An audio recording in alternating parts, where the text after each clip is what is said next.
Nagsalita nga po siya nung nakalipas ng investigasyon sa Senado at naniwala po mga senador at pati na rin ang Kamara na siya po ay nagsinungaling.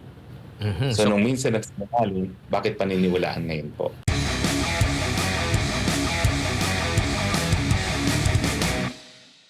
Itong si Jimmy Guban ngayon ay isang convicted felon na nasentensyahan ng panghabang buhay na pagkakakulong. Ang nakapagtataka, lumang tugtugin na po itong issue tungkol sa di umano ay drug importation na gamit ang mga magnetic royals, no?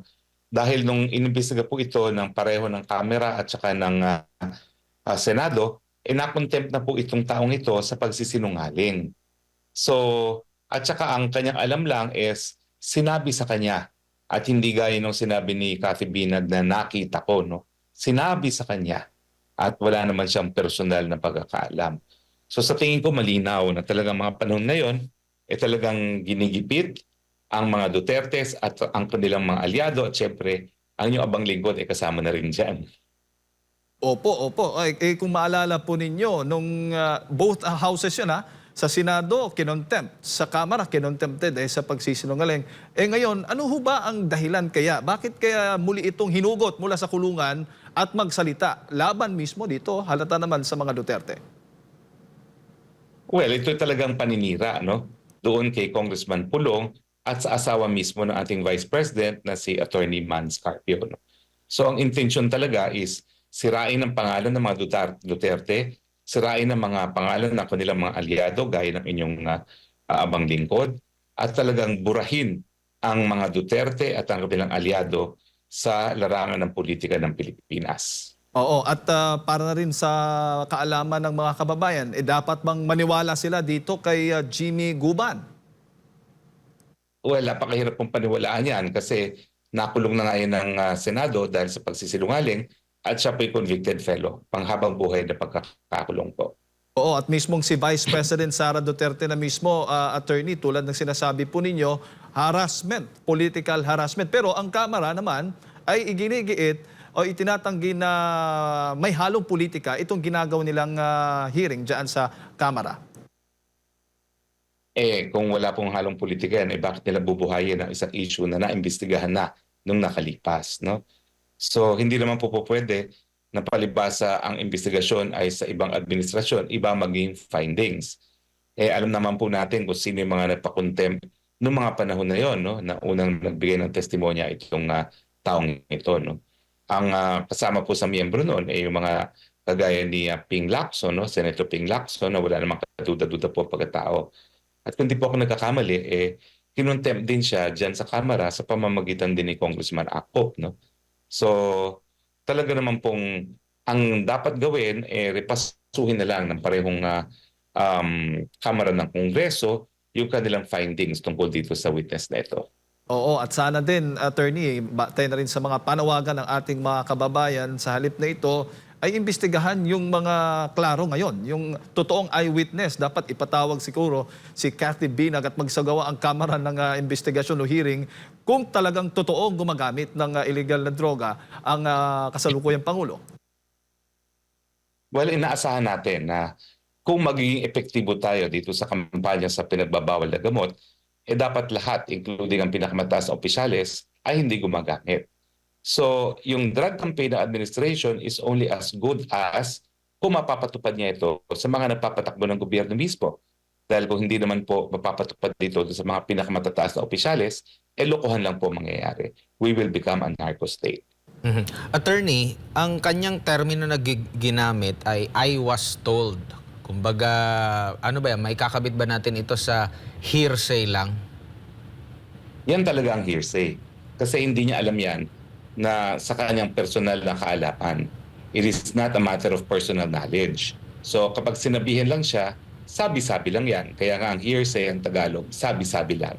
Mhm. Ito yung malaking kaibahan dito kay Cathy Binag nga, nabanggit mo, dito sa I was told, sa talagang siya mismo yung pinagsabihan. Nakita ko. Oo, Nakita ko. nakita ko at inalok pa siya. Nalok ako. Yan. So yun talaga ang pagkakaiba ng sabi-sabi lang at ng yung merong personal na kaalaman. Yun nga yung ano, kumbaga, bakit yung sabi-sabi lang, talagang pinagtuunan ng pansin ng mga ito, pero itong mismong inalok at mismong maraming mga alam na idedetalye niya, itong si Cathy Binag, hindi po tinatanong ngayon, lalo na ng mga mahilig mag-imbestiga at syempre ito na rin mainstream media. Well, yun nga po ang pagtataka eh.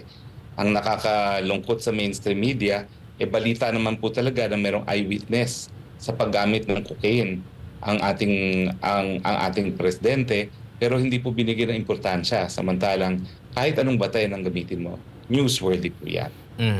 Pero ito palang si Jimmy Guban, para sa hindi nakakaalala, parang kabilang din ata ito sa drug list ng Pangulong Rodrigo Duterte noon, at ang modus pala nito ay kakausapin niya kasi meron daw tong koneksyon sa mga tawag nito, sa mga sindikato ng illegal na droga sa iba't ibang mga foreign countries. At ang sinasabi pa nga nito, ang kanyang palusot ay kakausapin niya yung may-ari daw ng mga warehouse, tapos sinasabi daw na yung 75% doon sa mga smuggle na mga goods ipapanatili, tapos yung 25% yun lang yung parang isusumbong na merong operation, yung BOC, para yun lang yung kumbaga pang pang show off lang, no? Pero marami pa rin yung mga so kumbaga, kung konektado itong si Jimmy Guban at alam niya na itong shipment na ito ay konektado kay Congressman Pulong, kay Mans Carpio at kung sino pa, bakit kasama ito sa drug list? Hindi alangan naman hindi makita to ng di ba, ng pangulo. Well, unang-una, sentensyado na yan sa panghabang buhay ng pagkakakulong. So, hindi na talaga kapanipaniwala ang kanyang testimonya unless ang kanyang tinitindigan ay mga pangyayari sa loob mismo ng Muntinlupa. Kasi syempre, lalo na kung ikaw ay nakadetena sa maximum security sa Muntinlupa, sino ba mga nakakakita ng mga pangyayari noon kung hindi yung mga sentensyadong mga kriminal din. Pero isa pang issue paano siya nadala sa Kamara para magbigay ng kanyang privilege speech? Samantalang ayon po sa rules of court, hindi dapat pinalalabas sa Muntinlupa ang mga sentensyadong tao ng panghabang buhay na pagkakakulong na walang permiso sa Supreme Court. So, yan po isang dapat tanungin natin, paano nangyari yan na hindi po nasunod ang probisyon ng ating rules of court na dapat meron pong approval sa Korte Suprema ang naging testimonya niya sa Kamara de Representante. Tsaka hindi rin kapanipaniwala na during, halimbawa, pinatawa na siya ng conviction, hindi siya nagsalita against dito sa mga binabanggit na niya ngayon at umabot pa ng mga ilang taon bago siya lumantad at bago siya nagsabi nito. Well, nagsalita nga po siya nung nakalipas ng investigasyon sa Senado at naniwala po mga senador at pati na rin ang Kamara na siya po ay nagsinungaling. So nung minsan nagsinungaling, bakit paniniwalaan ngayon po? Oo nga, sabi mo nga, naano na siya, parang pinatawa na rin ng di ba? Pinakulong na rin dyan sa Kongreso or sa Senado ba yun? Dahil nga dito sa pagsisinungaling. Pero gaano kahalaga na itong mga pangyayari ngayon na attorney sa mata ng taong bayan? Nabanggit mo nga, parang kini-question mo, paano nakalabas? Meron bang order? Tapos mas binibigyan ng halaga ito na na-convict na patunayan din na nagsisinungaling. Tapos maliban dyan, yung kanyang palang testimonya, narinig lang daw din niya. I was told lang din daw. Well, yun nga po ang pagtataka.